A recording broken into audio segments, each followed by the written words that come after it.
Le thème de ce soir a été quelque chose auquel un personnage de la Bible que je veux prendre comme cas d'école a été confronté. Il s'appelle Daniel. Je veux parler de 2 leçons qu'on peut tirer de la vie de prière de Daniel. Quand Daniel devait choisir entre prier ou mourir, Daniel a été confronté à ce même choix. Et à chaque fois que quelqu'un reçoit l'Esprit de Dieu, il est forcément confronté à ce choix. Je vais aller vite. Je veux parler de quelques principes qui peuvent nous donner la domination sur les principautés qui détruisent la vie de prière. Vous savez, il y a beaucoup de personnes qui viennent dans ce genre de programme et qui reçoivent l'onction, qui reçoivent la grâce du Seigneur et qui la perdent la semaine qui suit. La façon de conserver l'onction, c'est en développant des habitudes, en pratiquant des principes. Et tout ce qu'on a reçu ce soir, et que sûrement Dieu va continuer à nous donner, je veux partager quelques principes que Daniel a pratiqués pour conserver cela. Première chose, mes frères et sœurs, ce n'est pas toujours la volonté de Dieu qui s'accomplit dans la vie d'un être humain. La volonté de Dieu ne s'accomplit pas toujours. L'un des plus gros mensonges qui est propagé par la religion et par les ignorants, c'est de dire que la volonté de Dieu s'accomplit toujours. Ce n'est pas vrai. La preuve que ce n'est pas vrai, c'est que notre Seigneur Jésus a réuni ses disciples et il leur a dit, quand vous priez, dites, notre Père, que ta volonté soit faite. Si la volonté de Dieu était quelque chose d'automatique et qui s'accomplit sans que des gens ne prient, pourquoi Jésus va dire à ses disciples de prier pour que la volonté de Dieu soit faite? Le Seigneur Jésus-Christ nous a dit de prier pour que la volonté de Dieu soit faite. Parce que quand il y a l'absence de prière, il y a la présence de la volonté des démons. Quand il y a l'absence de prière, c'est la volonté des démons et de la chair qui est faite. La volonté de Dieu n'est pas automatique, elle ne s'accomplit pas toujours. L'accomplissement de la volonté de Dieu est déterminé par l'accomplissement de la prière des hommes. Je vous assure. La preuve, le Seigneur Dieu veut sauver des personnes. Mais pourquoi est-ce qu'il t'envoie prêcher l'évangile? Si sa volonté s'accomplit toujours sans que l'homme ne fasse quelque chose, qui sauve? Quand le Seigneur veut guérir un malade, pourquoi il ne veut pas le guérir directement et il te demande toi de prier pour lui? Quand le Seigneur veut délivrer un démoniaque, pourquoi il ne le délivre pas directement, il te demande de chasser les démons? C'est parce que Dieu établit un principe. C'est que pour que sa volonté se fasse dans un endroit ou dans la vie d'un humain, il faut qu'un humain prie. Il faut qu'un humain prie. Donc, la non-pratique de la prière emmène forcément la présence de la volonté des démons. Et il y a un homme qui s'appelait Daniel, c'était un jeune en son temps, il a vieilli à Babylone. Il était en Israël et il était emmené captif. Il était en captivité. Et étant en captivité, il a été confronté à 3 types de principautés, 3 types de démons qui ont tout fait pour détruire sa vie de prière depuis sa jeunesse, jusque l'âge adulte, jusque dans sa vieillesse. La première principauté, le dieu ventre, la nourriture. Je peux en parler un peu? Les ennemis du jeûne, je m'excuse déjà, parce que peut-être que vous serez un peu offusqués, parce que je m'apprête à dire. Daniel a choisi de mourir aux habitudes alimentaires de Babylone, pour ne pas mourir spirituellement. L'une des choses qui tue la vie de prière, qui fait perdre l'onction de la prière des enfants de Dieu, c'est les habitudes alimentaires. Voici, on va lire un passage. Daniel chapitre 1, verset 8 à 15. Qui a le micro? Merci. Daniel 1, verset 8 à 15. Je veux qu'on lise rapidement ce soir, s'il te plaît. Daniel 1, le verset 8. Oui. Daniel résolut de ne pas se souiller par les mets du roi et par le vin dont le roi buvait. Il a résolu de ne pas quoi? Se souiller. J'aimerais dire à quelqu'un ici que ce n'est pas seulement l'impudicité qui souille. La nourriture aussi souille. Je dis que la nourriture peut souiller un enfant de Dieu. Amen. Daniel a décidé de ne pas se souiller avec un type de nourriture.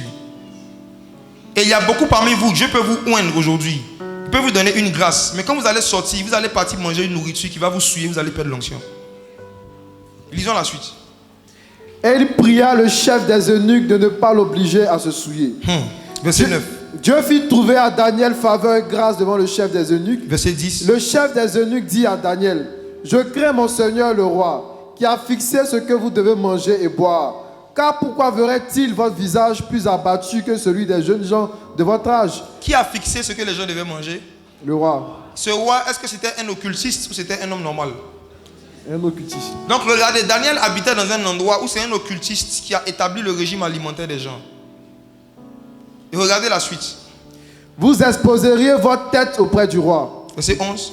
Alors Daniel dit à l'intendant à qui le chef des eunuques avait remis la surveillance de Daniel, de Anania, de Michaël et d'Azaria. Éprouve tes serviteurs pendant 10 jours Et qu'on nous donne des légumes à manger et de l'eau à boire. Verset 14 directement. Il leur accorda ce qu'ils demandèrent et les éprouva pendant 10 jours. Au bout de 10 jours, ils avaient meilleur visage et plus d'embonpoint que tous les jeunes gens qui mangeaient les mets du roi. Première chose, l'un des pièges que les principautés, ces grandes divinités qui contrôlent des villes et des pays, utilisent pour éteindre la vie de prière des croyants, elle leur fait perdre l'onction, c'est d'enseigner une certaine façon de manger. En disant que si tu ne manges pas comme ça, tu vas tomber malade. Exemple, il faut manger 3 fois par jour. Pour pouvoir avoir une bonne santé et vivre une vie équilibrée, il faut manger 3 fois par jour. Le petit déjeuner, le déjeuner, le goûter pour certains et le dîner. En sachant que le petit déjeuner n'est pas petit en Afrique. Il n'est petit que de nom.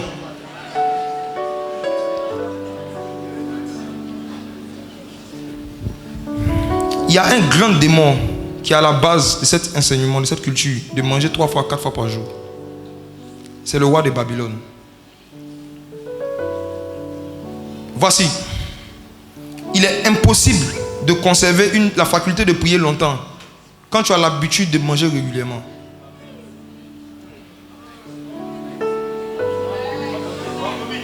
Je rembobine. Il est impossible de garder sa faculté à prier longtemps quand tu développes l'habitude de manger régulièrement selon les principes du roi de Babylone qui dit qu'il faut manger 3 à 4 fois par jour. Pourquoi? La réponse est dans le livre de Luc, chapitre 21, verset 34.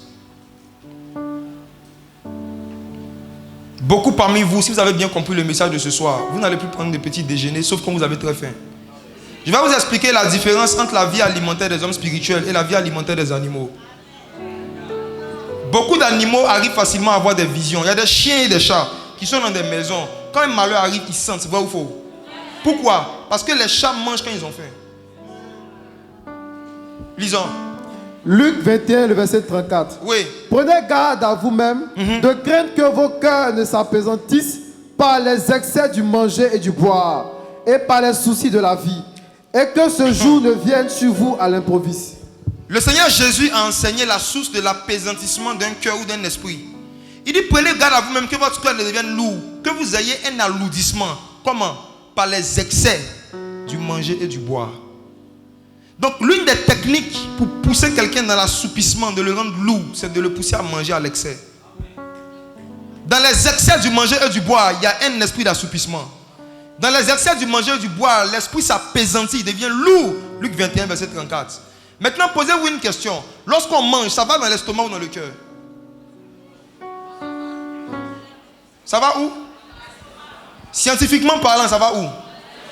Maintenant, pourquoi le Seigneur Jésus dit que tu vas mettre quelque chose dans ton estomac, ça va alourdir ton cœur? Voici la vérité. La nourriture est spirituelle. Quand vous prenez du pain ou bien quand vous prenez un poulet, il y a ce que vous voyez avec vos yeux. Et puis il y a ce qui est derrière. Ce qui est derrière, les scientifiques appellent ça une vitamine. Il y a des éléments invisibles à l'œil nu qui sont à l'intérieur de cette nourriture. Et il y a une partie qui va dans l'estomac, il y a une partie qui va dans le cœur. Si il n'y a pas une partie de la nourriture qui va dans notre cœur, comment vous m'expliquez qu'il y a des fois tu as envie de manger une chose spécifique et quand tu manges autre chose, tu te sens triste? Hey! Soleil. Quel soleil. L'Esprit du Seigneur veut créer une révolte dans notre cœur contre notre style alimentaire. Si vous avez côtoyé des hommes et des femmes de prière, si vous vivez avec eux, vous allez voir qu'ils ne mangent pas 3 à 4 fois par jour. Je vous dis la vérité. Sauf en cas de force majeure. C'est très rare. Hein? Ce n'est pas leur habitude de manger 3 à 4 fois par jour. Pourquoi? Voici l'origine de tout. Dieu crée Adam et Ève. Et il leur donne une interdiction qui porte sur la nourriture. Le premier péché de l'homme concernait la nourriture. La première loi que Dieu a donnée à l'homme était relative à son ventre. Dieu a dit, vous pouvez manger de tous les arbres du jardin, sauf de ce qui est au milieu. Et l'homme a péché. L'homme a mangé quelque chose qui lui était interdit de manger. L'homme a mangé à l'excès. Son cœur s'est apaisanti. Pourquoi à l'excès? Dieu avait donné la possibilité à l'homme de manger de tous les arbres. Mais manger un arbre de plus, c'était un excès. Mes frères et sœurs, si Dieu vous dit de jeûner mardi et que vous mangez juste un petit pain, vous avez fait un excès de table. L'excès, c'est le fait de dépasser une limite que Dieu veut t'imposer dans le domaine de la nourriture. Si Dieu te dit de jeûner 7 jours, que tu as jeûné 5 jours et que tu as mangé le 6e jour, tu as fait un excès de table. Un excès, c'est le fait de dépasser des limites que l'esprit t'impose par rapport à la nourriture. Et Dieu avait imposé des limites par rapport à la nourriture à Adam. Il dit mange tout sauf celui-là. Mais Adam et Ève ont mangé. Et qu'est-ce qui s'est passé? Quand ils ont mangé, ce n'est pas leur ventre qui s'ouvrit, c'est leurs yeux. Pourquoi Paul dit je prie que Dieu illumine les yeux de votre cœur? Parce que tout aliment qu'un homme spirituel mange, tout son ventre et son cœur. Et le cœur, c'est les yeux. C'est que ta façon de manger influence ta faculté d'avoir des visions.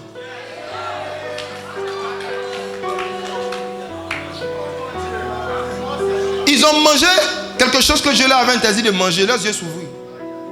Sur quoi? Leurs yeux sont ouverts sur le monde des ténèbres. Vous qui avez l'habitude de faire des songes où on vous poursuit, ça dépend de votre façon de manger. Quand vous faites des excès de table, vos yeux s'ouvrent. Tu es chrétien, tu ne vois que les démons, les sorciers, les démons, les sorciers. Tu n'as jamais vu des anges. Tu as un problème. Ça dépend de ton style alimentaire. Nos habitudes alimentaires influencent notre homme intérieur, notre cœur. C'est ce que je veux expliquer. Et vous allez voir que le premier Adam a péché par rapport à la nourriture. Le dernier Adam, à savoir Jésus, il vient sur la terre, il va dans le désert. Et qu'est-ce qui se passe? Satan dit, si tu es le fils de Dieu, fais comme le premier Adam. Transforme les pierres en pain. Fais des excès dans le domaine de la nourriture. Va au-delà des limites. Jésus le regarde. Jésus n'a pas dit qu'il n'a pas faim. Mais il dit que l'homme ne se nourrira pas de pain seulement. Donc la première tentation que Satan envoyait, c'était encore par rapport à la nourriture. Mais le deuxième Adam n'a pas cédé. Il n'a pas cédé. Il n'a pas dit qu'il n'a pas faim. Il avait faim. Mais ce n'était pas le contexte ni le temps de manger. Ce n'était pas le contexte pour manger. Mes frères et sœurs, quand vous allez sortir de cette veillée, Dieu va vous mettre à cœur de jeûner. Dieu vous mettra à cœur de jeûner. Certains parmi vous vont obéir, d'autres ne vont pas obéir. Mais je vous dis, les conséquences que ça va avoir, c'est que vos esprits vont s'apaisantir par les excès du manger et du boire. Vos esprits peuvent s'apaisantir. Vos cœurs peuvent s'apaisantir. Le Seigneur a dit que dans les derniers jours, les jeunes gens verront des visions. Mais il y a combien de jeunes aujourd'hui qui ont vraiment des visions? Il y en a combien? Il y en a combien? Combien expérimentent la promesse de Joël 2,28? Dieu nous montre des visions, pas avec nos yeux physiques, mais avec les yeux de notre cœur. C'est ce que Paul a dit. Maintenant, ton cœur est dans quel état? Ça dépend de comment tu manges. Daniel était un homme à vision. Donc, il savait qu'il ne devait pas manger n'importe quoi, n'importe comment. Il a décidé de ne pas se souiller avec les mains du roi. Conséquence, Daniel expliquait toutes les visions.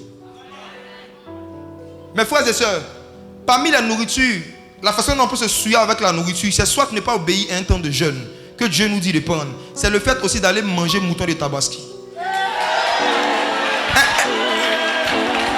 1 Corinthiens chapitre 10.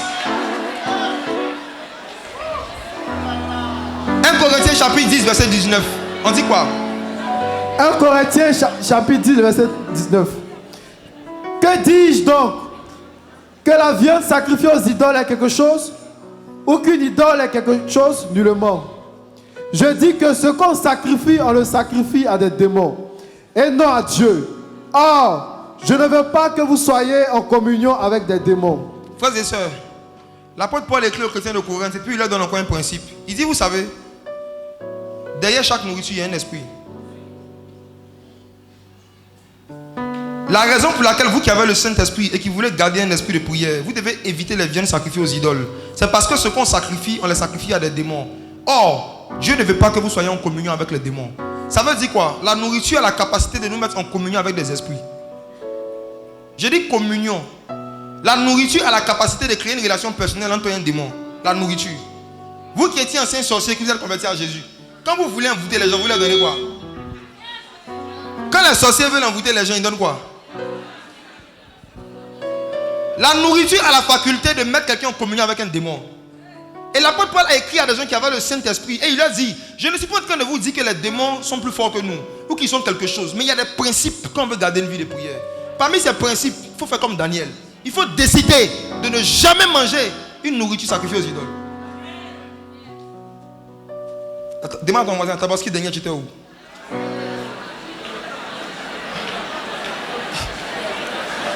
Ou bien on t'a pas livré à domicile.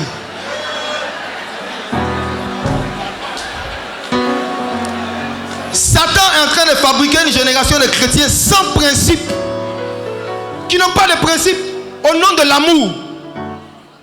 Et il dit qu'il ne mange pas la viande de porc. Vous les respectez, mais vous avez peur de leur dire que vous ne mangez pas la viande sacrifiée aux idoles. Que Dieu suscite des Daniel ce soir, qui vont dire non à la nourriture sacrifiée aux idoles. Maintenant, quelqu'un vous dira, ça c'était l'ancienne alliance. Dans la nouvelle alliance, le Seigneur dit on peut tout manger. J'ai une mauvaise nouvelle pour vous. Le Seigneur écrit 7 lettres à 7 anges de cette église. Et parmi ces lettres-là, il écrit à l'ange de l'église de Thyatire et il parle d'une femme qui s'appelle Jézabel.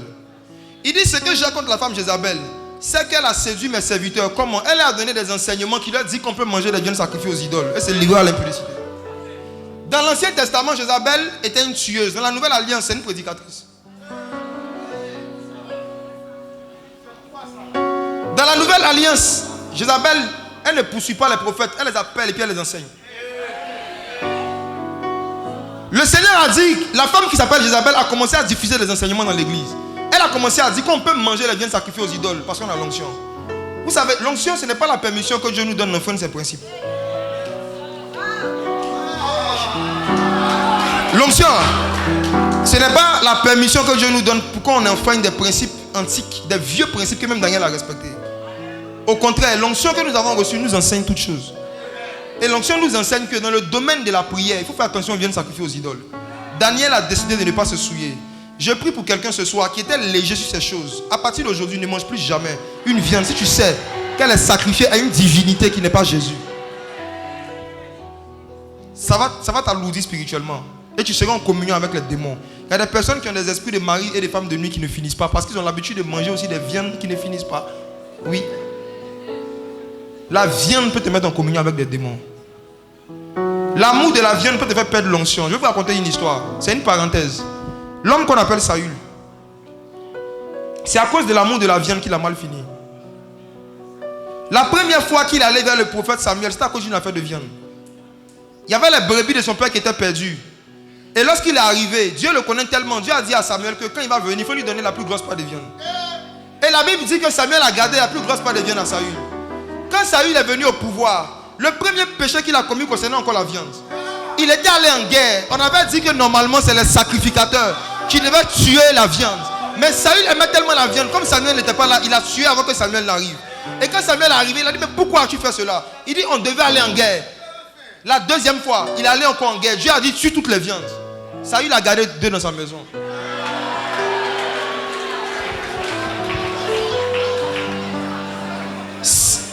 Saül a accepté l'onction sans renoncer à son amour pour les viandes. Cette onction a été un piège pour lui.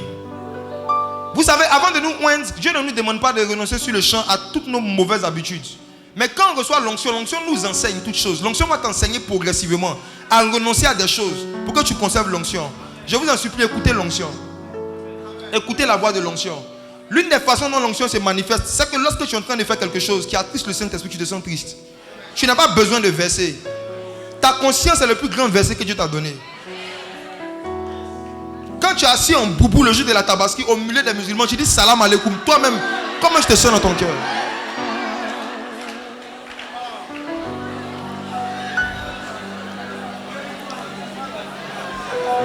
Celui qui ne veut pas mourir à la nourriture et à certaines restrictions que Dieu fait par rapport à la nourriture, il va mourir dans sa vie de prière, il va subir la volonté des démons. Deuxième chose, Daniel a choisi de ne pas laisser l'emploi du temps de Babylone l'empêcher de prier. Ceux qui disent je ne prie plus comme avant parce que je suis occupé, s'il vous plaît, écoutez-moi bien. Je vais vous montrer un homme qui était plus occupé que vous. Qui est ministre ici? Qui est premier ministre?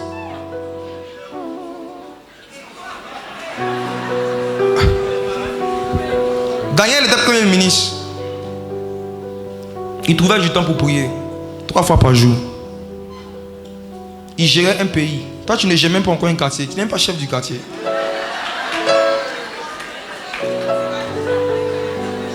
Les prétextes et les excuses qu'on se donne pour ne pas développer des habitudes, d'avoir des temps de prière, ça vient encore des démons. Je vais expliquer cela. Regardez dans Daniel chapitre 6, verset 5 à 10. Ça vient des démons. Subir l'emploi du temps que ce monde t'impose, c'est subir la volonté des démons. Allons-y. Daniel chapitre 6, verset 5. Daniel chapitre 6, verset 5. Et ces hommes disent, nous ne trouverons aucune occasion contre ce Daniel, à moins que nous n'en trouvions une dans la loi de son Dieu. Regardez, ses collègues ont essayé de l'accuser dans sa vie professionnelle, mais professionnellement parlant, il était irréprochable. Son travail était impeccable. Donc on ne peut pas se baser sur une faute professionnelle pour pouvoir l'accuser. C'est le cas de combien de chrétiens ici? Il y a combien de chrétiens dont les païens, leurs collègues, leurs patrons rendent témoignage qu'ils sont irréprochables et que si on veut les accuser, on est obligé d'aller chercher dans la loi de leur Dieu. Parce que par rapport à la loi du travail, ils sont irréprochables. Des chrétiens qui viennent toujours après l'heure, les démons n'ont même pas besoin de les attaquer.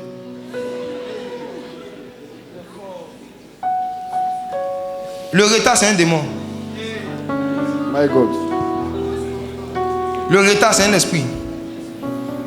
Et vous savez, chaque habitude qu'on développe, c'est une invocation d'un esprit. Quand tu prends l'habitude de venir en retard, dans le monde spirituel, ton attitude est interprétée comme esprit de retard, je t'aime, viens sur moi. Je ne connais pas quelqu'un qui est régulièrement en retard à l'église ou au travail et qui est en avance dans sa vie spirituelle. C'est pas possible. Le Seigneur dit que si vous êtes fidèle dans les petites choses, il va vous donner les grandes choses. Si vous êtes négligent, infidèle dans les petites choses, comme venir avant 8 heures, non. C'est pas possible que vous soyez en avance sur votre génération dans un domaine. Ce n'est pas possible. Mes frères et sœurs, Daniel était un modèle de sa vie professionnelle, au point où ses collègues qui le détestaient disent, il faut qu'on aille chercher quelque chose dans la loi de son Dieu. La suite. Daniel 6 a continué à partir du verset 7.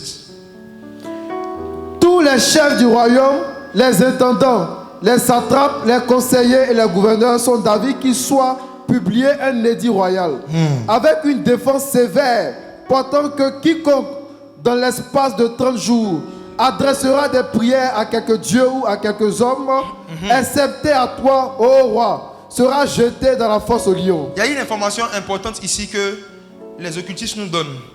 Pour tuer la vie de prière pour toujours d'un enfant de Dieu, il faut 30 jours. Il faut 30 jours. Wow. Il faut 30 jours. Si on a réussi à te faire 30 jours sans prier régulièrement, tu es mort.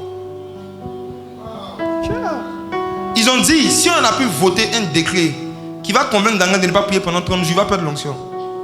30 jours. Ça équivaut à quoi? Un mois. Si pendant un mois, on a réussi à mettre quelqu'un dans un système où il est tellement occupé, qu'il n'a pas le temps de prier, tout ce qu'il a accumulé avec Dieu pendant les 30 dernières années, il perd ça en 30 jours. Le monde spirituel ne blague pas. Il y a des remplacements, il y a des transferts de manteaux qui se font la nuit. Pendant que certains dorment, que Dieu soit éveillé, Dieu change. Le Seigneur a donné une parabole. Il a dit qu'il a donné des talents à plusieurs personnes. Et qu'il y a plusieurs qui ont fructifié leur talent. Il y a un qui est parti enterrer son talent. Quand le maître est revenu, qu'est-ce qu'il a fait? À celui qui avait enterré son talent. Il dit ôtez et donnez à celui qui a. On donnera à celui qui a. Et à celui qui n'a pas, on ôtera même ce qu'il a. Donc dans le royaume des cieux, ceux qui disent que quand Dieu donne un don, il ne peut pas répondre, lisez bien votre Bible. Vous avez mal compris des choses. Quand on dit que Dieu ne se répand pas de ses dons, ni de ses appels, on n'a pas dit qu'il ne répand pas. On dit qu'il ne se répand pas.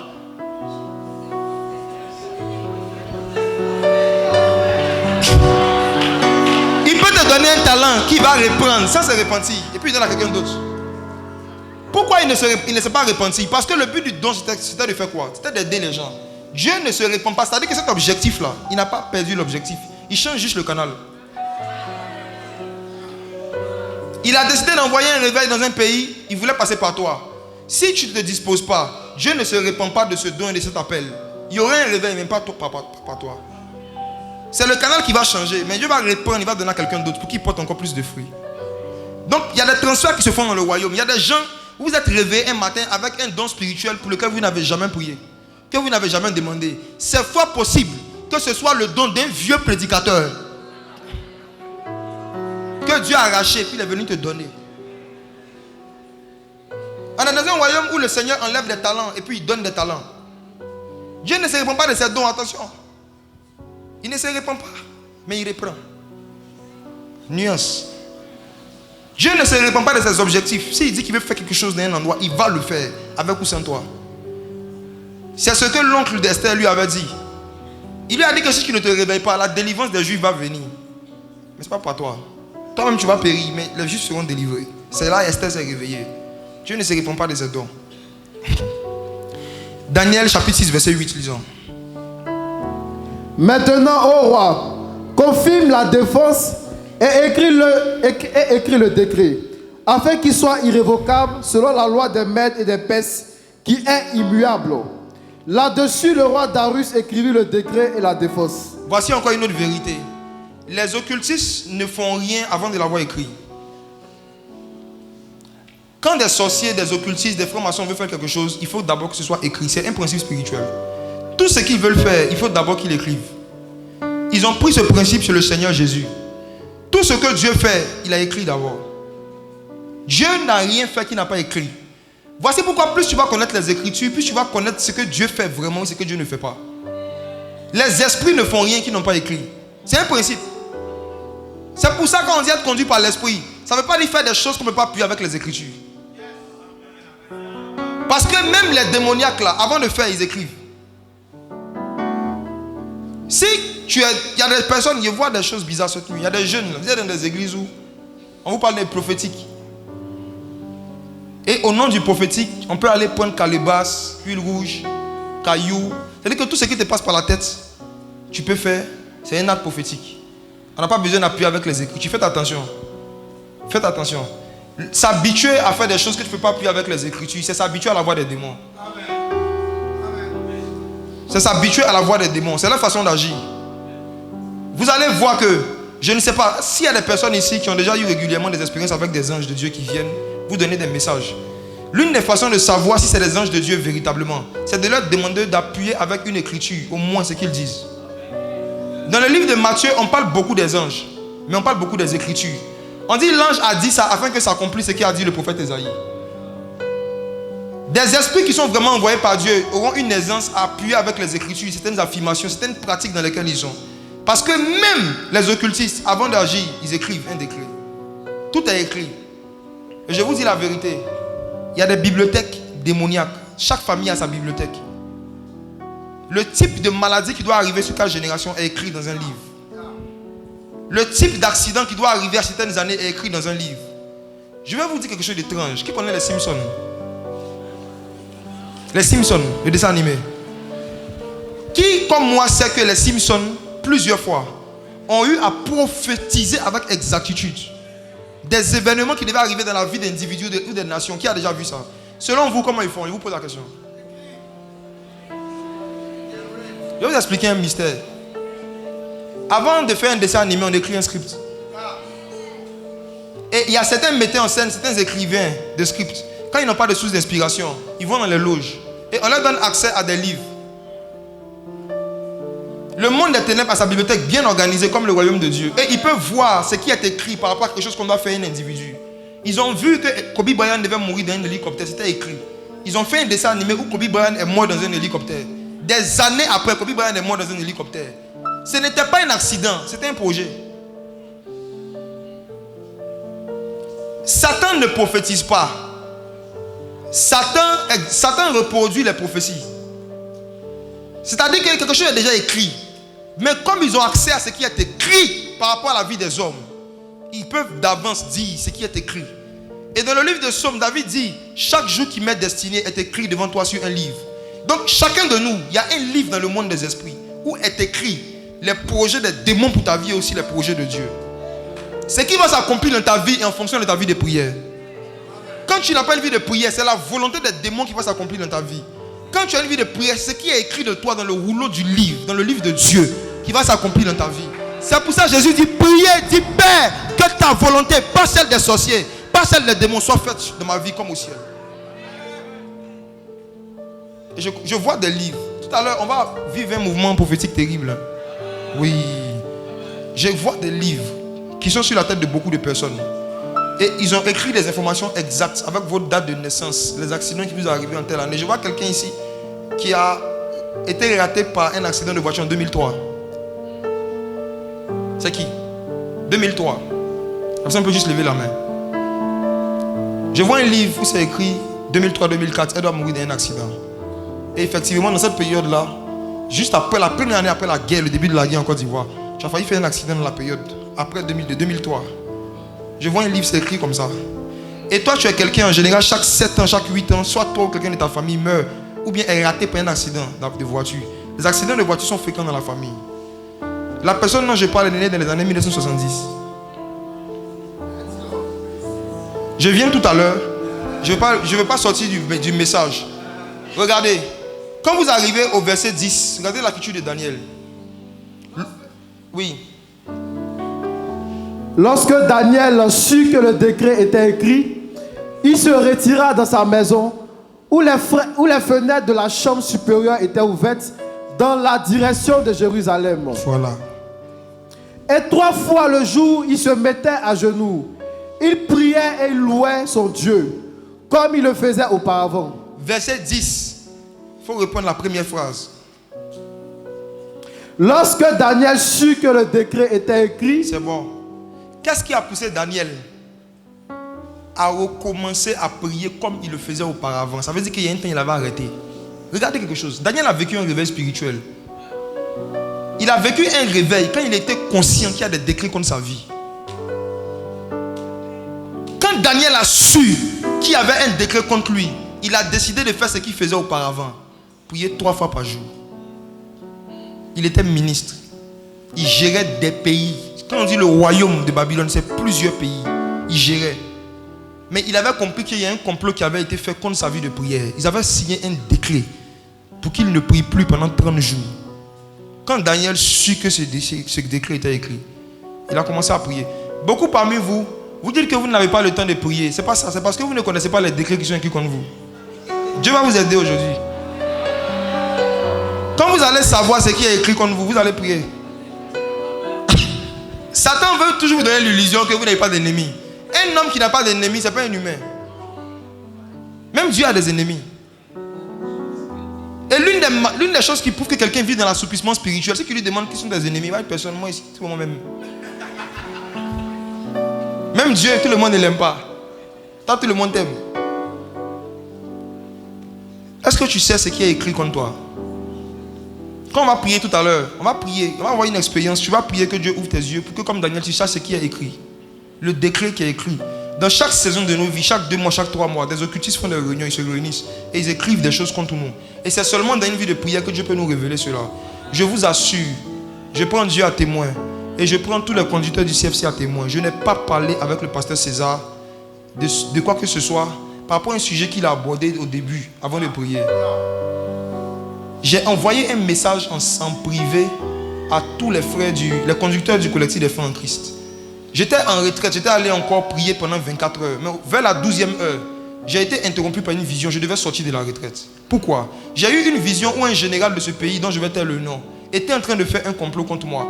Et il disait comme ça que il va maudire sa fille, parce que sa fille prie avec nous. Il va la maudire. Elle va mourir au milieu de nous. Et il va aller porter plainte pour dire que nous, on a séquestré sa fille, on l'a tué pour faire grandir notre ministère. Et ils étaient en train de faire la réunion. Et j'ai vu ça clairement comme je vous vois. Pendant que je priais. Le Seigneur m'a dit, si tu ne sors pas de la retraite pour aller régler ça, vous allez avoir un problème. Il a envoyé le message en privé à certains frères cette semaine. Pas c'est ce qui t'a parlé de ça. Tu n'as pas parlé de ça. Mais il vient, il insiste, il dit prions pour que le complot n'ait pas lieu. Prions pour que... Ah! L'esprit de prophétie.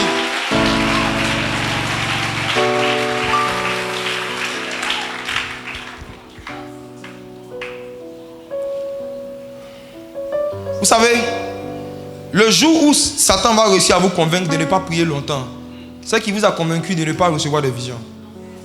Le fait que tu n'as pas le temps de prier, c'est que tu n'as pas le temps d'être loin.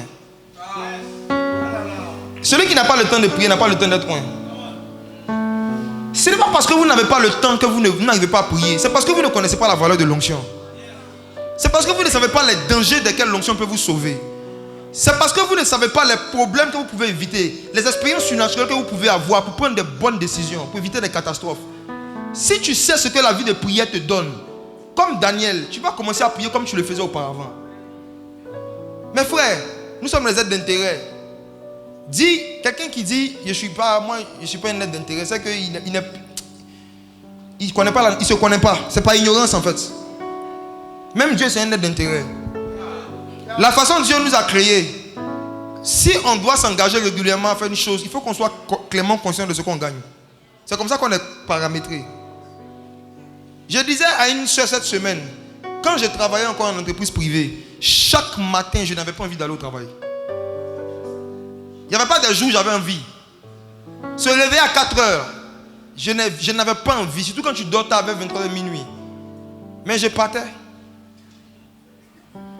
Pourquoi? Parce que c'est ce qu'il paie.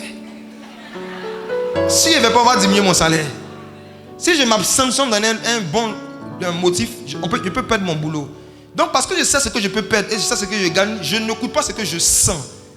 Même quand je ne sens pas, je fais. Parce que je sais ce que je gagne. C'est pareil avec la vie de prière. Quand tu sais ce que tu gagnes, quand tu pries régulièrement, même quand tu ne sens pas, tu pries. Tu dis, je n'arrive pas à prier, mais tu arrives à aller au travail, tu es malhonnête. C'est parce qu'on ne te paye pas. Si on te donnait 15 000 francs à la fin de chaque prière, tu allais prier. Vrai ou faux? Mes frères, nous sommes malhonnêtes souvent avec Dieu.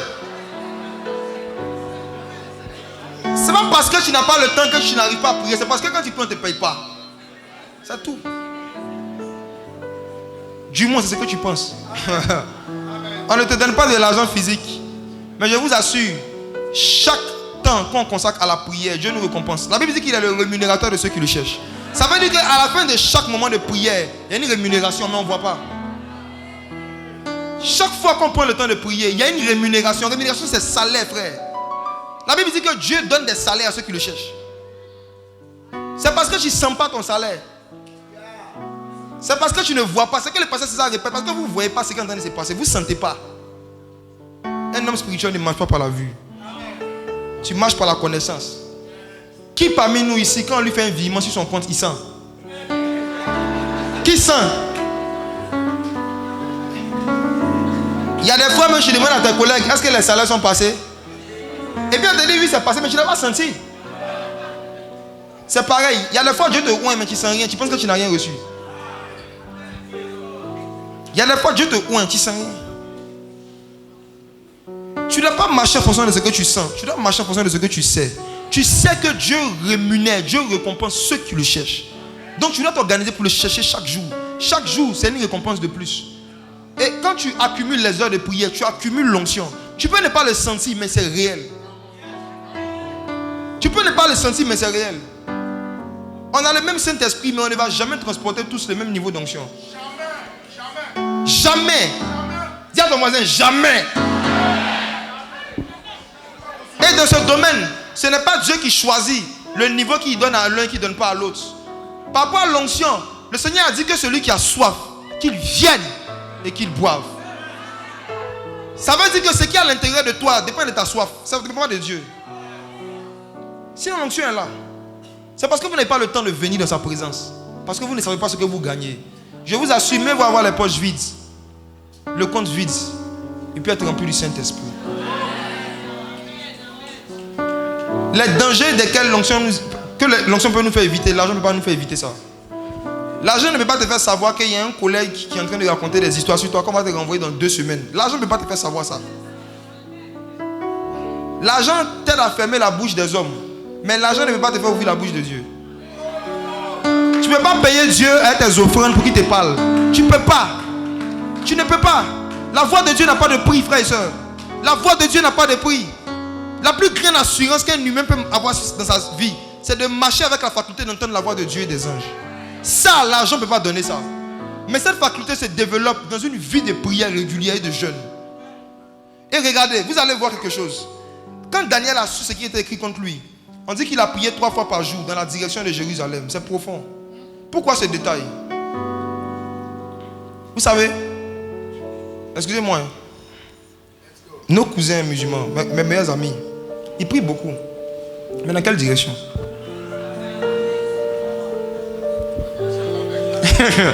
En direction de la Mecque, non? Le lieu où les humains sont appelés à vivre avec Dieu s'appelle la Nouvelle Arabie ou la Nouvelle Jérusalem. Le but de la prière, c'est de pouvoir tracer une direction, un chemin pour nous dans la vie. Daniel priait en direction de Jérusalem pour dire que en fait, sa vie de prière était dans le but d'aller en fait au ciel, d'être sauvé, d'aller dans la nouvelle Jérusalem. Ses prières ne partaient pas dans la direction des supermarchés où on vend des voitures, des sacs à main. Ça partait dans la direction de Jérusalem. Ses sujets de prière, c'était par rapport à la nouvelle Jérusalem. Ses prières n'allaient pas dans la direction de sa promotion. Ses prières n'allaient pas dans la direction du mariage et de l'enfantement. Vous allez voir qu'on ne parle même pas de la vie familiale de Daniel en fait. Au point où certains pensent qu'il n'en avait pas. Moi je pense qu'il en avait. Mais ses prières n'allaient pas en direction de sa femme. Ses prières allaient en direction de Jérusalem.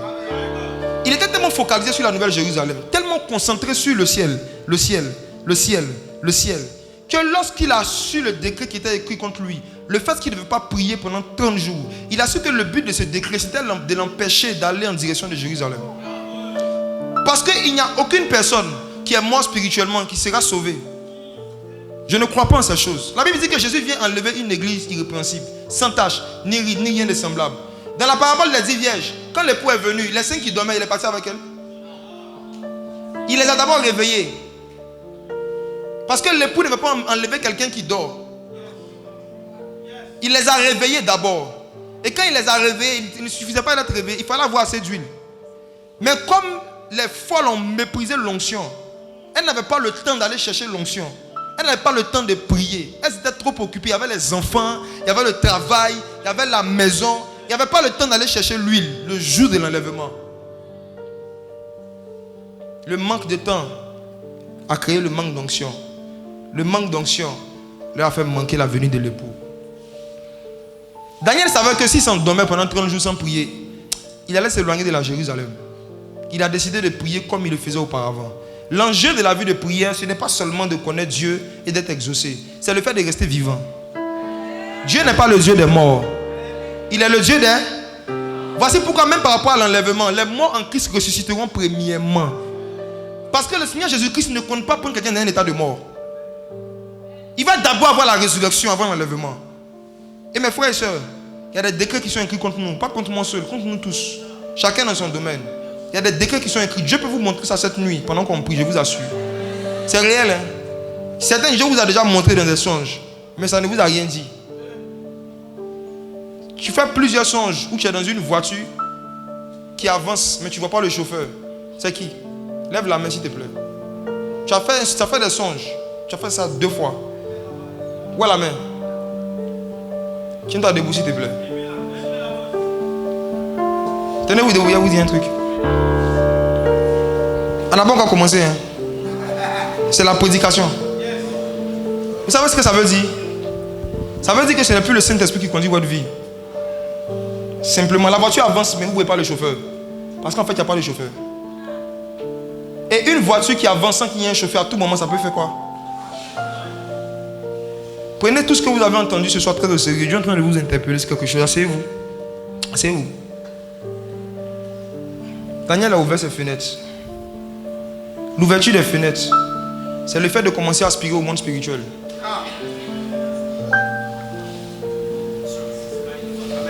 Le dernier point dont je vais parler et on va prier, c'est le fait que pour ne pas perdre sa vie de prière, pour ne pas mourir spirituellement, Daniel a décidé de vivre à Babylone, mais de devenir un habitant du ciel. J'ai découvert, le Seigneur m'a enseigné quelque chose de waouh. Ça a multiplié par 7 encore ma passion pour la prière. Je n'avais jamais vu ça. Je lis la Bible depuis tout petit. Je n'avais jamais vu certains détails. C'est là que tu vois que la Bible, en fait, ce n'est pas un livre humain. C'est seulement l'auteur, celui qui a écrit cela, qui peut te faire voir des détails. Tes yeux peuvent regarder, mais tu ne verras pas. Regardez ce que fait le Saint-Esprit. Daniel chapitre 2, verset 9 à 11. Il y a quelque chose qui s'est passé. Le roi de Babylone a eu un songe qu'il a oublié. Il s'est réveillé le matin, il a convoqué un homme de gens. Il dit, racontez-moi mon songe. Que Dieu nous ramène des présidents comme ça. Oui. Que Dieu nous ramène des présidents comme ça. Que Dieu nous ramène des ministres qui vont convoquer des pasteurs, qui disent qu'ils sont pasteurs. Des prophètes, pardon, les prophètes, parce que c'est les prophètes. Les prophètes. Les pasteurs en général sont modestes dans ce qu'ils disent qu'ils peuvent faire. Les prophètes. Que Dieu suscite un président qui va se réveiller, le convoquer pour dire, j'ai fait un songe que j'ai oublié, racontez-moi. Ça, c'est pas verset biblique. Tu dois ouvrir tes fenêtres et puis regarder dans l'esprit. Il les a convoqués, il dit racontez-moi mon songe. La Bible dit qu'eux tous ils ont dit ah non, il faut nous raconter, on nous donner l'interprétation. Ça c'est ce qu'on connaît. Tu expliques le songe et puis nous on t'explique. Il dit non, expliquez-moi le songe et puis donnez-moi l'interprétation. Daniel chapitre 2, verset 9. Ce qui arrive est lourd. Si donc vous ne me faites pas connaître le songe, la même sentence vous enveloppera tous. Vous voulez vous préparer à me dire des mensonges et des faussetés. En attendant que les temps soient changés. C'est pourquoi dites-moi le songe et je saurai si vous êtes capable de m'en donner l'explication. Verset 10. Les Chaldéens répondirent au roi: il n'est personne sur la terre qui puisse dire ce que demande le roi. Ce qu'ils disent était vrai. Allons-y. Tu as déjà compris? Continuons la lecture. Aussi, jamais roi, quelque grand et puissant qu'il ait été, n'a exigé une pareille chose d'aucun magicien, astrologue ou chaldéen. La suite. Merci. Allons-y. Allons-y dans la suite. Allons-y. Ce que le roi demande est difficile. Oui. Il n'y a personne qui puisse le dire au roi, excepté les dieux, dont la demeure n'est pas parmi les hommes.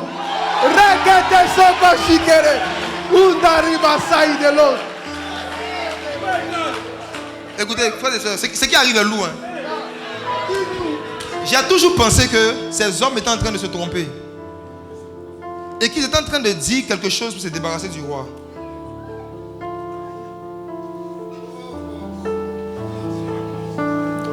En tant que des occultistes, ils savaient qu'il y a des niveaux de révélation qui existent. Mais si quelqu'un doit avoir accès à ça, il y a des critères qu'il doit remplir. Premièrement, il doit être un Dieu. Et deuxièmement, il doit établir sa demeure au ciel. Il dit, si quelqu'un doit pouvoir avoir accès à un tel niveau de révélation, il voit les songes des gens. S'il y a quelqu'un qui voit les songes, nous les occultistes, on n'appelle plus un homme, on l'appelle un Dieu.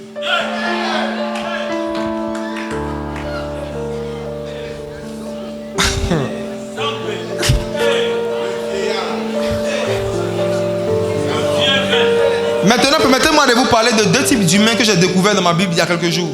Les habitants de la terre et les habitants du ciel. Ceux qui ont établi leur demeure dans le ciel. Ceux qui ont établi leur demeure dans le ciel. Regardons les habitants de la terre. On va comprendre pourquoi est-ce que la grande tribulation ne sera pas vécue par les hommes de prière. Parce que en fait, il y a des souffrances qui vont arriver sur la terre et Dieu a été très précis. Quand j'ai relu les prophéties, j'ai vu qu'il a dit toutes les prophéties concernant les souffrances. Il dit ça va arriver aux habitants de la terre. Lisons quelque chose. Apocalypse 8, verset 13. Tu peux répondre. Apocalypse 8, verset 13. Apocalypse 8, verset 13. Oui. Je regardais et j'entendis un aigle qui volait au milieu du ciel. Comme ceux que j'ai vus tout à l'heure. Disant d'une voix forte: Oui. Malheur, malheur, malheur aux habitants de la terre, à cause des autres sons de la trompette des trois anges qui vont sonner. Ceux qui sonnaient les trompettes, c'était les anges de Dieu ou des anges du diable? Les anges de Dieu. Est-ce que les anges de Dieu peuvent sonner une trompette qui va provoquer des malheurs qui vont arriver aux enfants de Dieu? Non. Les anges de Dieu vont sonner la trompette et les malheurs qui vont arriver aux habitants de la terre. On lit un autre détail. Apocalypse chapitre 3, verset 10. Apocalypse chapitre 3, le verset 10. Oui. Parce que tu as gardé la parole de la persévérance en moi, je te garderai aussi à l'heure de la tentation qui va venir sur le monde entier. La traduction n'est pas bonne. C'est à l'heure de la grande épreuve. Dans la King James, c'est comme ça que c'est mis. C'est la grande tribulation qui va venir. Il dit, je te garderai de la grande tribulation qui va venir quoi? Sur le monde entier. Sur les habitants de la terre. Sur les habitants de la terre. Pour éprouver les habitants de la terre. Pour éprouver qui? Les habitants de la terre. Mais Dieu a dit à quelqu'un qui va le garder de cette grande tribulation. Luc chapitre 21, verset 36. Luc 21, verset 36. Luc 21, verset 36. Oui. Veillez donc et priez en tout temps, afin que vous ayez la force d'échapper à toutes ces choses qui arriveront et de paraître debout devant le Fils de l'homme. Toutes ces choses dont il a cité, si vous avez lu les versets précédents, c'était quoi? Ce n'était pas un ensemble de souffrances et de malheurs qui doivent arriver sur la terre. Le Seigneur Jésus a dit à ses disciples qu'on peut échapper à ça. Si on veille et qu'on prie. C'est-à-dire ceux qui auront une vie de prière, qui vont garder leur vie de prière, il y a un ensemble de grandes souffrances qui va frapper les habitants de la terre, qui ne va pas les toucher. Ils vont échapper à toutes ces choses. Il dit la solution pour échapper, c'est le fait de ne plus être un habitant de la terre. Maintenant, il parle d'une autre catégorie d'êtres humains que la Bible appelle les habitants du ciel. Et regardez, lisons Apocalypse chapitre 12 verset 12. Apocalypse chapitre 12 verset 12. Oui. C'est pourquoi réjouissez-vous, cieux, et vous qui habitez dans les cieux. Malheur à la terre et à la mer. Car le diable est descendu vers vous, animé d'une grande colère, sachant qu'il a peu de temps. Réjouissez-vous, vous qui habitez les cieux. Malheur à ceux qui habitent la terre. Parce que le niveau d'opération des démons et du diable, c'est la terre. Et ceux qui restent dans la chair, ceux qui restent dans la terre, ils vont subir la volonté des démons. Mais vous qui habitez les cieux, réjouissez-vous. Maintenant, je vais enfoncer le clou. L'une des plus grandes erreurs théologiques qui a traversé des générations, c'est de dire que le mot ciel veut toujours dire paradis dans la Bible. C'est de dire que quand tu vois cieux ou ciel dans la Bible, c'est le paradis. Maintenant, ma Bible me dit dans 2 Rois chapitre 2 à partir du verset 11 que lorsque Élie marchait avec Élisée, arrivé à un moment, des chars de feu lui apparurent et Élie fut enlevé au ciel. On est d'accord? Si. Dans Jean chapitre 3 verset 13, le Seigneur Jésus vient et puis il dit quoi? Il faut lire s'il te plaît. Jean chapitre 3, le verset 13. Personne n'est monté au ciel, si ce n'est celui qui est descendu du ciel, le Fils de l'homme qui est dans le ciel. Reprends la première phrase. Personne n'est monté au ciel. Reprends la première phrase. Personne n'est monté au ciel. 2 Rois chapitre 2 verset 11 dit qu'Élie est monté où? Au ciel. Entre Jésus et lui, qui ment?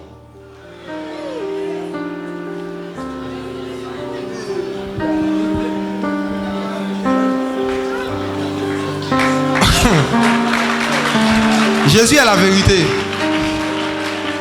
Jésus a la vérité.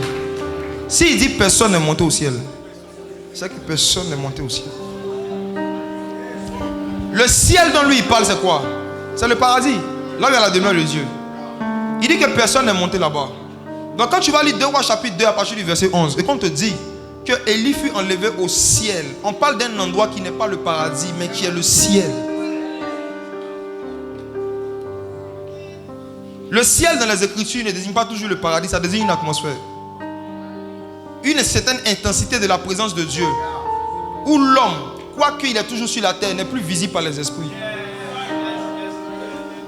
Le ciel, c'est la plus grande manifestation de la présence du Saint-Esprit. Ce n'est pas le paradis. C'est pour ça que le Seigneur dit, quand vous prêchez l'évangile, dites aux gens, le royaume du ciel est là. Le ciel est là. Parce que le ciel, c'est le Saint-Esprit. Donc, il y a une certaine intensité de la présence du Saint-Esprit dans laquelle Élie était enlevé. Il n'était pas au paradis. Il n'était pas au paradis. Les fils des prophètes savaient ce que je suis en train de vous dire. C'est pour ça qu'ils ont dit à Élisée, est-ce que tu veux qu'on aille chercher ton maître? Peut-être que le Seigneur l'a enlevé pour le déposer quelque part qui n'est pas au paradis. Parce que Élie avait l'habitude de vivre cela. Parce qu'il avait une vie de prière. J'ai eu la grâce un jour, c'est un témoignage, d'avoir une conversation toute la nuit avec un ange. Et je lui ai dit, imagine, il a dit, pose-moi une question avant que je parte. Je lui ai dit, quelle est la différence entre la vie de prière d'Élie et la mienne? Il dit, la différence, c'est qu'Élie n'avait pas de montre. Toi, tu as une montre. Et il est parti. Quand je suis sorti de là, j'ai su que le plus grand ennemi de ma vie de prière, ça allait être le temps.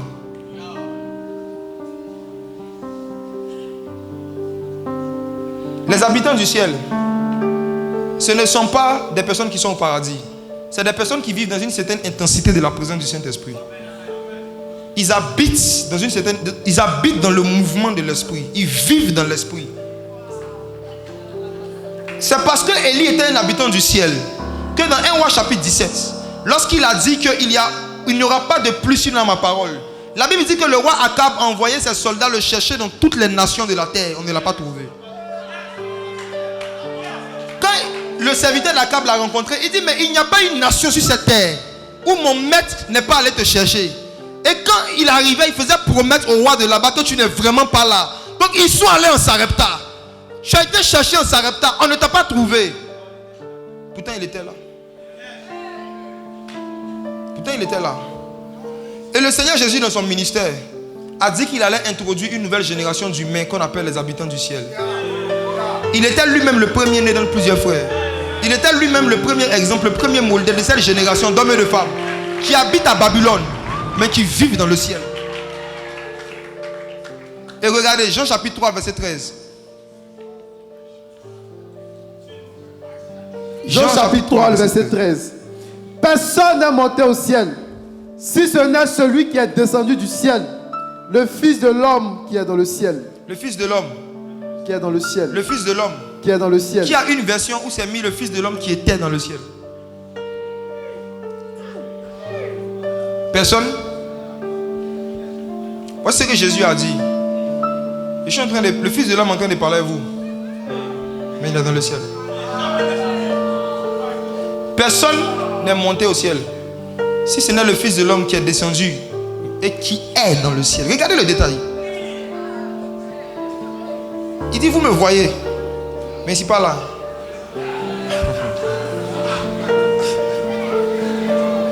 Vous voyez le Fils de l'homme, mais il est dans le ciel. Le ciel, ce n'est pas le paradis. C'est une atmosphère. C'est l'atmosphère de prière. Voici pourquoi, quand on commence à prier avec une certaine intensité dans une salle, on a l'impression que le ciel est là. Éphésiens chapitre 2. Il nous introduit maintenant dans la même dimension à travers la nouvelle naissance. Éphésiens 2, verset 6. Éphésiens 2, le verset 6. Il nous a ressuscités ensemble et nous a fait asseoir ensemble dans les lieux célestes en Jésus-Christ. Qui est en Jésus-Christ ici? Dis à ton voisin, ici il a un Messie assis en haut.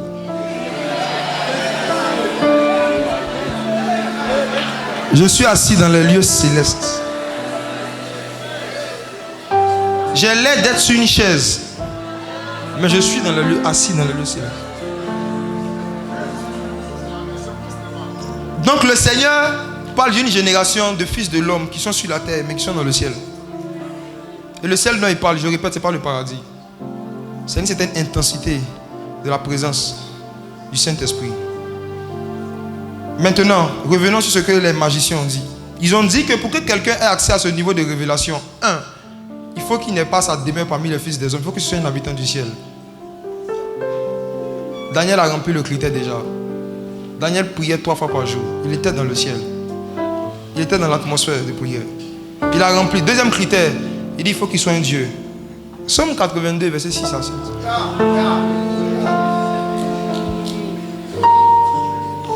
Somme 82, le verset 6. Oui. J'avais dit, vous êtes des dieux. Vous êtes tous des fils du Très-Haut. Mais qu'est-ce qui vous arrive? Cependant, vous mourrez comme des hommes. Vous tomberez comme un prince quelconque. Regardez. Ah. Même au temps de David, il y avait des personnes à qui Dieu avait adressé une belle promesse. Vous êtes des dieux. Pourquoi? Parce que vous êtes fils du Très-Haut. Devenir fils de Dieu, c'est devenir Dieu pour les démons. C'est pourquoi quand le Seigneur Jésus-Christ dans le livre de Jean a dit je suis le fils de Dieu, on dit les Juifs ont pris des pierres pour le lapider. Et il a dit j'ai fait plusieurs bonnes œuvres pour laquelle me lapidez-vous. Il dit on te lapide parce que toi tu es un homme. Tu te fais Dieu. Or, à aucun moment il a dit qu'il est Dieu. Il a dit qu'il est le fils. Mais eux ils connaissaient Somme 82 verset 6. Si quelqu'un accepte qu'il est le fils de Dieu, c'est qu'il est Dieu. Et le Seigneur dit mais ceux à qui cette parole était adressée, la loi ne dit pas tel vous êtes des dieux. Moi j'ai juste dit je suis le fils. Regarde vos réactions. Mes frères et sœurs, il y avait une promesse sur la vie des gens au temps de David. Ils étaient des dieux. Donc ils avaient accès au ciel, ils avaient accès au monde surnaturel quand ils voulaient, au travers de la prière. Mais ils sont morts comme des hommes. Ça veut dire qu'ils ont perdu la vie de prière. Il vous avait dit, vous êtes des dieux. Vous êtes en train de mourir comme des hommes. Vous êtes en train de mourir comme des hommes. Pourquoi il précise mourir comme des hommes? C'est pour dire que le type de Dieu dont il parle, c'est des dieux qui peuvent mourir, mais ils doivent mourir comme des dieux. Comment Étienne est mort? Étienne était un dieu. Lorsqu'ils ont commencé à le lapider dans le livre de Actes chapitre 6, chapitre 7, la Bible dit que le ciel s'ouvrit. Et il a dit, je vois le Fils de l'homme debout à la droite du Père. Et la Bible dit, Étienne s'endormit. Il s'endormit. Il n'est pas mort comme un homme. Sa mort était paisible. Parce qu'il était dans le ciel. L'atmosphère de prière. Ceux qui ont côtoyé les hommes, qui ont vécu dans le ciel, les habitants du ciel, ceux qui habitaient dans la prière, quand ils sont morts, eux tous ils ont rendu un témoignage. Il y avait une paix dans laquelle ils sont partis. Mais si comme moi, j'ai déjà vu quelqu'un qui n'avait pas Christ mourir, tu vas voir qu'en général, parfois ils ont les yeux ouverts, ils partent effrayés. Parfois à quelques minutes de leur mort, ils disent, ils sont venus me chercher, on me poursuit. Beaucoup de gens similaires qui ne se connaissent pas ont les mêmes réactions avant leur mort. Pourquoi? Parce qu'ils ne sont pas morts en paix. Ils meurent comme des hommes. Vous êtes de Dieu. Cela signifie que vous avez la faculté d'avoir accès aux songes des rois. Si vous décidez d'établir votre demeure dans le ciel, si vous décidez de passer du temps dans la prière, chaque temps de prière que tu passes, c'est comme une brique que tu mets, tu es en train de fabriquer une maison. Et il va arriver un temps où tu auras besoin de certaines révélations. Cette maison que tu as bâtie pendant 5 ans, 6 ans, tu vas rentrer dans ta prière. Tu vas rentrer dans cette maison que tu as construite. Et tu vas avoir accès à des informations. Voici pourquoi vous allez voir que Daniel utilise des expressions comme « Pendant que je parlais dans ma prière, l'homme Gabriel est venu vers moi. » Il dit « J'étais dans ma prière. » Il parle de la prière comme une maison. J'étais dans ma prière. Construire sa vie de prière, ça prend des mois, ça prend des années. Mais je vous dis la vérité, il va arriver un jour où vous aurez besoin de certaines informations que Google ne pourra pas vous donner. De certaines informations qu'un homme de Dieu ne pourra pas vous donner. C'est en ce moment-là, vous devez rentrer dans votre demeure où vous avez bâti un hôtel, une maison, la prière. Parce que Daniel avait sa demeure dans le ciel. Lorsqu'il a appris qu'on est en train de tuer les gens à cause d'une affaire de songe, il dit quand même. Il dit au roi que c'est un petit problème. Qu'il me donne quelques jours, je reviens avec l'information. Il n'a pas dit, je vais avoir l'information si Dieu veut. Il y a un niveau dans le prophétique qu'on peut atteindre. Ou s'il y a certaines informations qui peuvent sauver la vie de quelqu'un, tu n'as pas besoin de demander la permission à Dieu pour avoir accès à ça. Il t'a déjà donné la permission dans votre temps d'intimité. Daniel a dit à ses compagnons, vous connaissez notre coin, allons à la maison, allons dans le ciel. La Bible dit que pendant la nuit, le secret fut révélé à Daniel. Et il est sorti avec une telle assurance. Il est parti voir le roi. Il lui a dit, moi je ne suis rien, mais il y a un Dieu dans les cieux. C'est lui qui révèle. Je suis allé vous revoir hier nuit. C'est lui qui révèle ce qui est caché. Le Seigneur me disait quand il me donnait ce message que l'heure vient, il est déjà venu. Ou à ceux et celles qui vont s'adonner à la prière, il va commencer à vous révéler les songes de vos patrons. Il va vous révéler les songes de certains ministres. Il va vous révéler les songes de certaines personnes qui sont élevées en autorité. Il va vous révéler des choses que vivent secrètement des personnes qui ont l'argent mais qui n'ont pas Jésus. Et vous allez venir vers eux comme Daniel pour dire, tu sais, je ne suis rien. Ce n'est pas qu'il y a en moi une sagesse supérieure à celle des hommes. Mais je suis allé dans une maison qui est supérieure aux maisons des hommes, la maison de prière. Et là-bas, j'ai vu que tu as eu tel problème. Et il y a certains païens qui vont vous respecter, pas à cause de l'argent, mais à cause de l'onction. L'onction impose plus de respect que l'argent. Vous qui côtoyez des personnes qui sont élevées en dignité, aspirez à cette onction ce soir. La faculté de devenir des dieux et d'établir sa demeure dans le ciel. C'est là-bas que Dieu te révèle les songes et les secrets des rois. L'église, dans une nation, lorsqu'elle est en train de vivre un réveil, ce qui prouve que l'église est en train de vivre un réveil, c'est que Dieu leur révèle les secrets des politiciens. Le réveil atteint son point culminant lorsque même les rois n'échappent pas à l'esprit de prophétie. Mais dans les églises où on fabrique les prophéties, on prophétise toujours sur les mêmes personnes. Et ils se connaissent entre eux. Il y en a avant de venir dans l'église, ils se renseignent sur les membres de l'église. Ils se renseignent. Ils vont sur Facebook. Aujourd'hui avec Facebook, tu peux avoir des informations facilement sur les membres, sur un membre d'une église qui s'appelle Quadio Tania. Tu fréquentes Alu Kao. La gauche s'élève. Elle dit oui, j'ai fréquenté là-bas il y a 10 ans. Il dit ah ok, c'est pas ce que Facebook m'a dit, mais c'est qui est sûr. Si vous savez qu'il y a des prédicateurs qui vont prendre des informations sur les gens pour faire seulement les prophétiser, dénoncez-les. Je vous dis la vérité, dénoncez-les. Votre silence est un signe de complicité dans le monde des esprits. L'esprit de prophétie n'est plus respecté en Côte d'Ivoire. Pourquoi? Parce que les Nebuchadnezzar n'ont pas encore croisé des dieux qui habitent, qui mettent leur maison dans les demeures des hommes. Un jour, quelqu'un m'a envoyé chez un monsieur, un pharmacien, quelqu'un quelque part. J'ai essayé de leur prêcher l'évangile. Ils discutaient. Et j'ai commencé à leur parler de la voix de Dieu. Je leur ai dit, le Dieu que vous priez, est-ce qu'il vous parle? Moi, c'est mon point. Notre Dieu nous parle. Jésus dit, mes brebis entendent ma voix. Ils disent, oui, nous sommes les brebis du Seigneur. Je dis, donc, quelle est la dernière fois que vous avez entendu sa voix? Et dites-moi ce qu'il vous a dit. Et il me rappelle que la femme du monsieur m'a dit, donc toi tu entends sa voix? Je dis, oui. Elle dit, il parle comment? Je dis, voici comment il parle. Votre mari a eu un accident de voiture. J'ai commencé à décrire par le Saint-Esprit un problème spécifique que le gars a vécu avec l'année. J'ai dit, voici comment Dieu parle. Ils m'ont dit, il faut partir. On va te rappeler, tu vas nous parler du Seigneur. Ils ne m'ont plus jamais rappelé. J'ai su qu'ils ont eu peur. Si vous lisez le livre des Actes, la Bible dit que lorsque Paul s'est retrouvé devant le roi Agrippa, quand il a fini de parler, on dit, va, demain on va t'écouter. Aujourd'hui, il y a des gens qui disent qu'ils sont hommes de Dieu, mais des politiciens jouent avec eux, ils ne les respectent pas. Pourquoi? Parce qu'ils n'ont rien de divin. Perdre sa vie de prière, c'est perdre sa divinité. Perdre sa vie de prière, c'est perdre sa divinité. Et si vous n'êtes plus des dieux, que vous devenez comme des hommes, on va vous faire mourir. Vous allez mourir comme des hommes. On va se moquer de vous comme des mêmes hommes. Les gens vont blaguer avec vous comme des mêmes hommes. La Bible nous dit que l'apôtre Paul et Silas sont allés dans une ville, quelque chose s'est passé. Et après ça, les gens ont dit des dieux en forme humaine. Des dieux en forme humaine nous sont apparus. Et ils ont commencé à les idolâtrer. Et ils ont refusé cette idolâtrie. Ils ont dit non, on a des gens comme vous.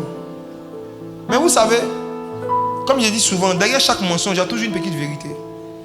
Derrière chaque hérésie, il y a une part de vérité. De la même manière que ces occultistes ici, pensant mentir au roi, on nous a donné des détails sur la nature de ceux qui peuvent avoir accès aux secrets des rois. Les dieux qui ont leur demeure dans le ciel. De la même manière, quand ils ont dit à Paul et Silas, vous êtes des dieux, ils pensaient qu'ils étaient en train de les idolâtrer, c'est vrai. Mais derrière cette idolâtrie, il y avait une vérité de Psaume 82 qu'ils étaient en train de confesser. Je vous assure, chasser les démons, c'est divin. Les démons, ce sont des dieux. Ce sont des divinités, ce sont des anges déchus. Ce ne sont pas des enfants. Par la grâce du Seigneur, souvent quand on prie beaucoup, j'ai l'habitude de voir des formes. Et je sais que ce sont des esprits. Souvent je vois des animaux, des nains. Mais ce que j'ai vu aujourd'hui là, je vous assure, je ne me souviens pas avoir déjà vu ça depuis que j'ai fait des veillées de prière. Quand le pasteur César priait, j'ai vu des entités, je ne sais pas comment on dit ça, des êtres, récemment des dragons, des dinosaures. Je voyais même des gens habillés en grande taille avec des couronnes. Et puis habillés comme des rois, avec les capes en velours, tout ça. Le Seigneur me dit qu'il y a beaucoup qui sont venus ce soir. Ce ne sont pas des esprits méchants qui les combattent, c'est des principautés. C'est des principautés. Leur vie ressemble à la vie de leur mère, sur beaucoup de points. Les mêmes échecs que leurs grands-mères ont connus, ils sont en train de vivre. Il y a des cycles qui se répètent dans leur vie. Pourquoi? Parce que ce sont les habitants de la terre. Malheur aux habitants de la terre. Il faut qu'il y ait une révolte sur ton cœur ce soir. Les dieux ne mangent pas n'importe comment. Les dieux ne mangent pas tout le temps. Celui qui veut garder l'onction, qui veut garder sa divinité, ne doit pas faire une semaine sans gêner. Dieu même a travaillé pendant 6 jours. Il y a un jour où il s'est reposé. Manger là, c'est un travail. Manger là, c'est un travail. Il faut manger pendant 6 jours. Il faut choisir au moins un jour où tu vas te reposer. Alléluia. Est-ce qu'on peut prier? Qui veut bâtir sa demeure dans le ciel? Qui veut devenir un habitant du ciel? Le Seigneur a dit, si vous demeurez en moi, il n'a pas dit juste être en moi, il dit demeurer, c'est rester longtemps. Être né de nouveau, c'est être en Christ. Prier longtemps, c'est demeurer en Christ. Et c'est ceux qui demeurent en lui. Il dit, si vous demeurez en moi, demandez ce que vous voulez. Il n'a pas dit si vous êtes né de nouveau, il dit si vous demeurez. Donc, le Seigneur exauce à un certain niveau ceux qui restent à un certain niveau dans la prière.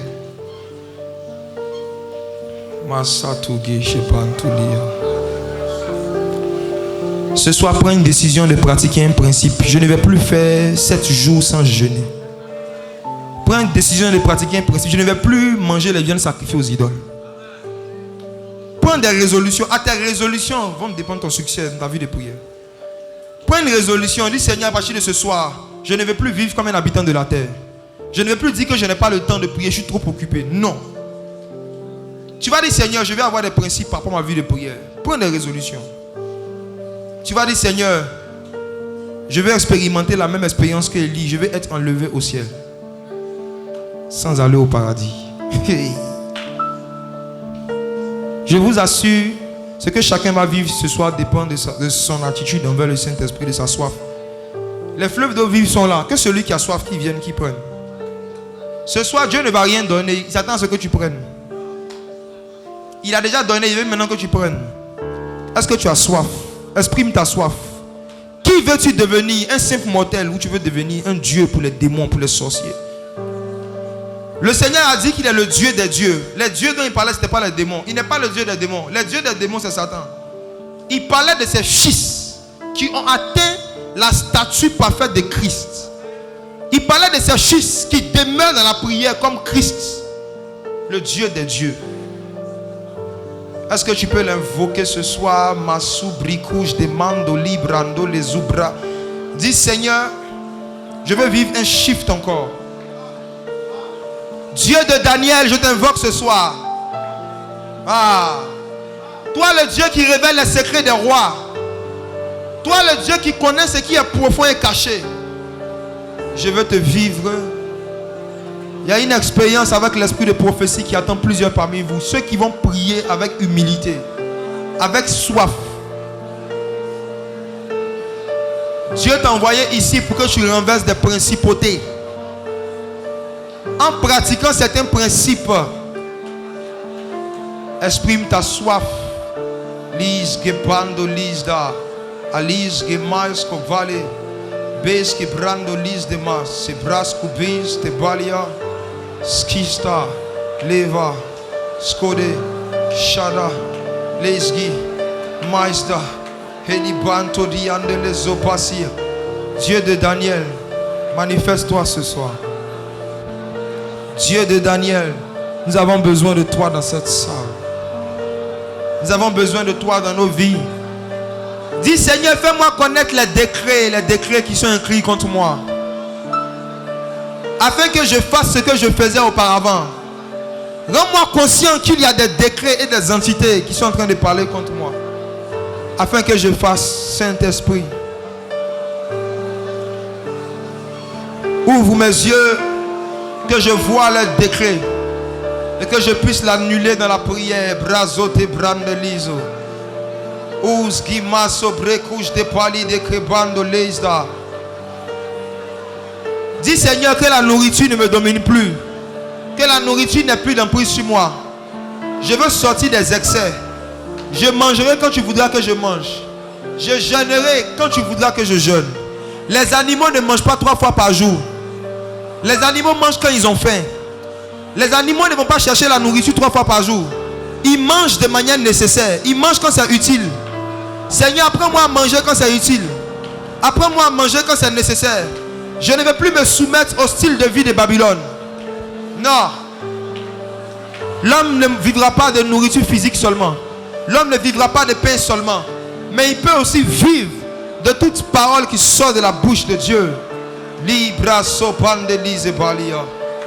Scomanti ligash te pandole. Sade lava si brandole se bradolea. Zopalis te fale. Je prends des listes de palia. Asobrekosh de makos de pali. Eski mandeli. Sebrakas de pali. Chateli brandala. Le Dieu d'Élie est dans la salle. Celui qui peut enlever un homme au ciel. Le ciel est là. Le ciel est là.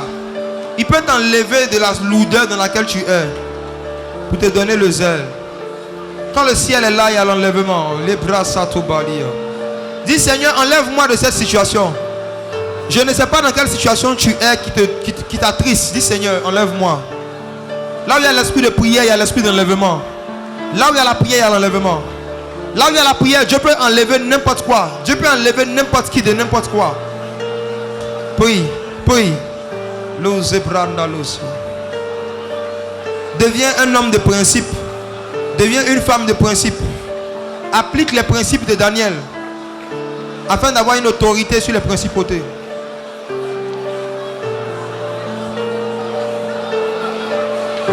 Miske pantolis de balia zekrazotali. Shabra kazatalia. Librazote banda la zoprikoj de pali. Lobrekoj de panda la subrekoj tapila. A subrekoj da panda le gobrande le zopan.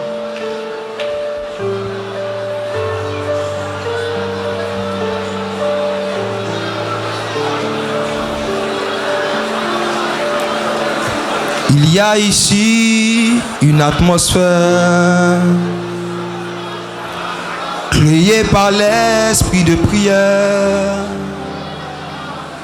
Je peux sentir son mouvement autour de moi quand je l'appelle. Il y a ici une atmosphère chantée la nuit. Créé par l'esprit de prière, je peux sentir son mouvement autour de moi quand je l'appelle. Le prophète Zacharie t'a vu, l'esprit de prière. Il t'a vu répandu sur les Juifs. Esprit de prière. Se tournant vers celui qu'ils ont percé. Esprit de prière. Ils pleureront sur le Fils unique. Esprit de prière. Le prophète Zacharie t'a vu. Esprit de prière. Il t'a vu répandu sur les Juifs. Esprit de prière. Se tournant vers celui qu'ils ont percé. Esprit de prière. Ils pleureront sur le Fils unique.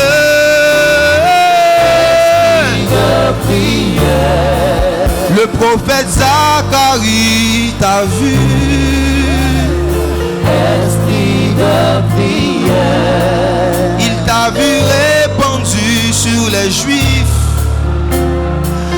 Esprit de prière. Se tournant vers celui qu'ils ont percé.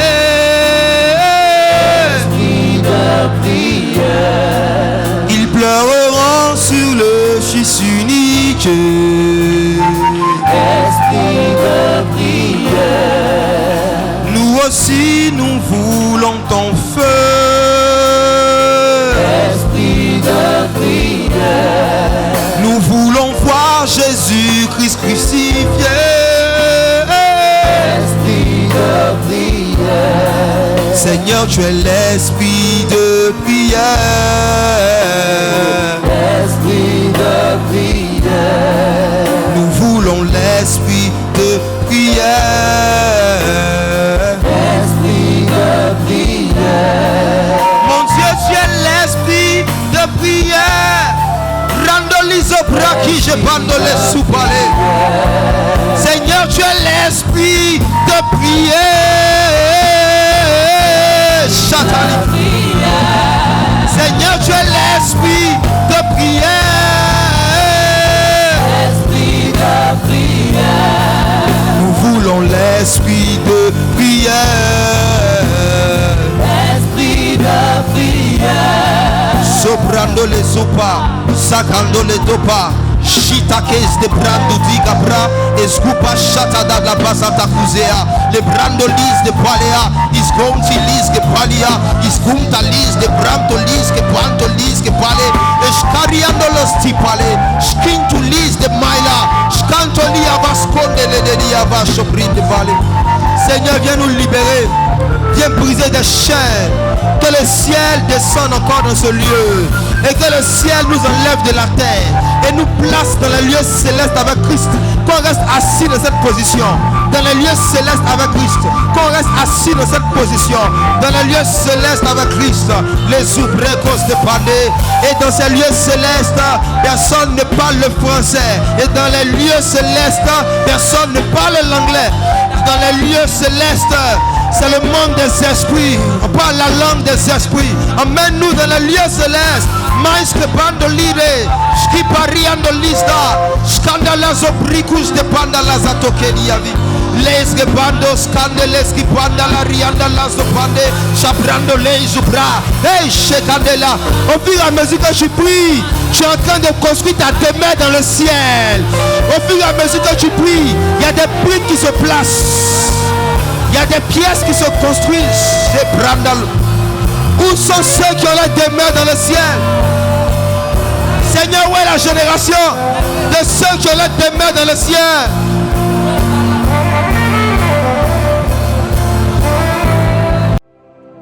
Je veux voir ce que l'œil n'a point vu. Je veux voir ce que l'œil n'a point vu. Il me dit monte-t-il si